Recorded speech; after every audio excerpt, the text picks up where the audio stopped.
Turning now to breaking news out of the Pentagon as we learn new details today about what led to Defense Secretary Lloyd Austin's mysterious stay in the ICU that officials failed to disclose to the public and to the president. According to a new statement from Walter Reed Medical Center, after routine health screening last month, Secretary Austin was diagnosed with prostate cancer and then underwent a minimally invasive procedure to treat and cure it. That was December 22nd.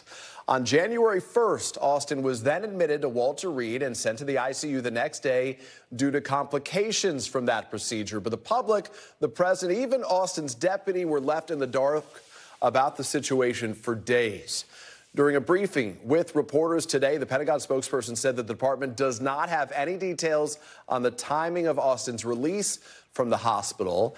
And at this afternoon's White House press briefing, the National Security Council spokesperson John Kirby said that President Biden also only learned about Austin's diagnosis today. Joining me now is Courtney Kube at the Pentagon for us. Courtney, what specifically did we learn new today? And do we know why the secrecy around a relatively common medical condition for men of Austin's age? This, in effect, was an elective procedure. He went under general anesthesia when it took place in December. Power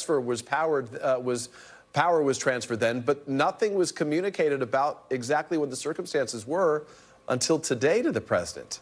Yeah, so we know his diagnosis, this prostate cancer diagnosis, actually came in early December. But as we just heard from the White House podium today, the White House was not even informed about his cancer diagnosis until today. And I can tell you, senior officials here in the Pentagon also were not informed about it until today. So December 22nd, he had this prostatectomy, which is a surgical procedure to remove this prostate cancer.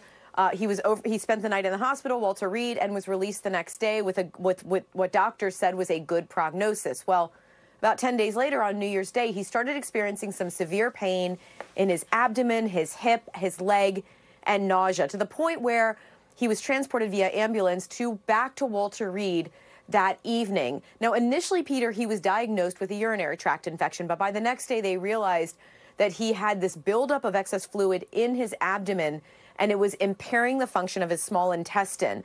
They had to conduct a procedure to get that excess fluid out, and there was an ensuing infection. All of that now, apparently, according to this statement, he is on the mend from that, but they do acknowledge it will be a slow process for him to completely recover from this. So Secretary Austin still in the hospital now.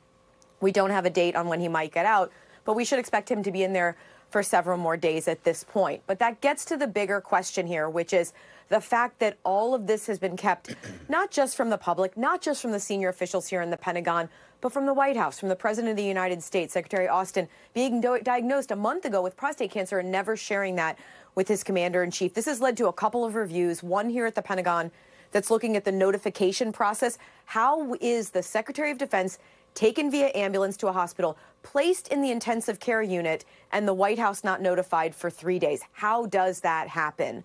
We'll get answers to that in about 30 days, maybe 29 days since it was notified yesterday. But now there's also this new memo out of Jeff Zients, the White House Chief of Staff, also looking at the reporting procedures and directing cabinet officials that they need to do a better job of notifying in cases like this, if you're hospitalized or if there's a transfer of power or authority. Yeah, so many questions still unclear, unanswered. We'll be watching you on Nightly News tonight. Courtney, thank you so much. Thanks for watching. Stay updated about breaking news and top stories on the NBC News app or follow us on social media.